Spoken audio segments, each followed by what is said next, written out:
भाई अब ये प्रोपोगेंडा है, ये क्या है असल हकीकत? लेकिन आज दूसरा दिन है दावे और आपत्तियों को दर्ज कराने का। अमिताभ ओझा भी पटना से हमारे साथ बने हुए हैं। अमिताभ, मुझे लग रहा है आप किसी बूथ सेंटर पर ही मौजूद हैं जहां पर लोग शायद पहुंच भी रहे होंगे। दूसरे दिन कुछ तस्वीर बदली, क्योंकि कल तो ऐसी ही जानकारी सामने आ रही है कि कोई पहुंचा नहीं दावे और आपत्तियां दर्ज कराने के लिए। जी बिल्कुल पूजा, देखिए तीसरा दिन है। 1 तारीख को वोटर लिस्ट रिकॉग्निशन का लिस्ट जो था जारी हुआ था और कल का दिन बीत गया, आज तीसरा दिन है। हालांकि सुबह से बारिश हो रही है, इस वजह से लोग तो नहीं आ रहे, लेकिन बीएलओ अपने काम में मुस्तैद हैं। आप देख सकते हैं किस तरीके से जो बीएलओ हैं वो यहाँ पहुँचे हुए हैं। और आपको बता दें कि जो विवाद चल रहा है, तो सबसे पहले बता दें कि आदेश दे दिए हैं, क्योंकि 2015-2020 के चुनाव में इस वोटर आईडी कार्ड का जो दिखाया था उन्होंने, उसका इस्तेमाल नहीं होता। दूसरा, जो अभी जो एक अपडेट डाटा जो दिया गया है चुनाव आयोग की तरफ से, बिहार में 1,60,813 बीएलओ हैं। इनमें सबसे ज्यादा भारतीय जनता पार्टी के हैं 53,338। दूसरे नंबर पर आरजेडी है 47,506 इनके बीएलओज हैं। लेकिन अभी तक कल शाम 4 बजे तक का जो डाटा दिया गया है, किसी भी बीएलओ ने कोई आपत्ति, उनके पास आपत्ति नहीं पहुंची है और किसी का निपटारा नहीं हुआ। यानी कि अभी तक कोई आपत्ति चुनाव आयोग के पास वेबसाइट पर नहीं पहुंची है, किसी बीएलओ ने कोई आपत्ति दर्ज नहीं कराई है। तो अभी तक जो चल रहे हैं, पूरा जो परीक्षा का जो काम चल रहा था, रिपोर्ट आने के बाद कई जिलों में ऑनलाइन लोग देखे, लेकिन फिर भी कुछ बेसिक परेशानियां लोगों को हो रही है। हम सीधे बीएलओ जो है यहाँ उनसे हम बात करते हैं। हम सीधे बीएलओ जो है यहाँ उनसे हम बात करते हैं, किस तरीके की परेशानी लोगों को हो रही है।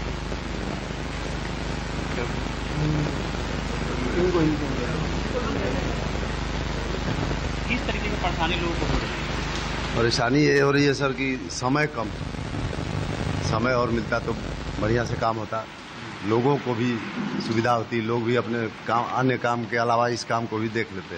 अभी क्या है, दौड़ा दौड़ी भागा भागी, कोई जा रहा है आवासीय बनवाने, तो अभी बीच में तो वो भी ऑनलाइन वाला काम बंद था, कल से सुने कि फिर चालू हुआ है।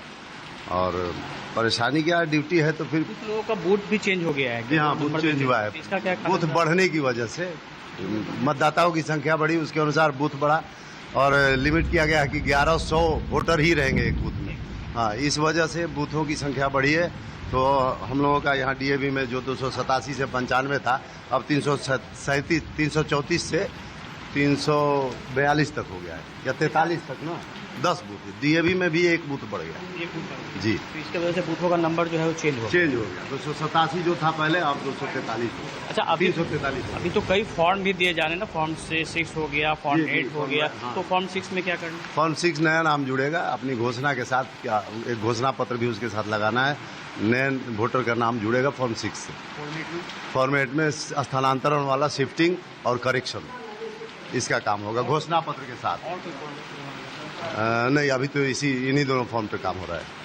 तो देखिए पूजा, ये जो काम चल रहा था, इसके अलावा जो बहुत लोगों का जो परेशानी हो रही थी कि उनके बूथों के जो क्रमांक हैं वो बदल गए हैं। तो उसका रीजन ये रहा है कि अब चुनाव आयोग ने कह दिया कि एक बूथ पर मैक्सिमम 1100 ही वोटर होंगे, उससे ज़्यादा अगर वोटर होंगे तो नया उनका बूथ बनेगा। तो इस वजह से जो वोटर लिस्ट में जो नाम था, उनके अनुसार जो पिछले जो 2024 से जिन्होंने वोट दिया था अपने बूथ पर, तो अगर उनकी संख्या ज़्यादा थी तो वहाँ बूथ नंबर चेंज हो गया है। तो ये हुआ। दूसरी कि आज से 1 अगस्त से जो फॉर्म 6 है, यानी कि नए वोटर जो जुड़ने जाएंगे उनके लिए है।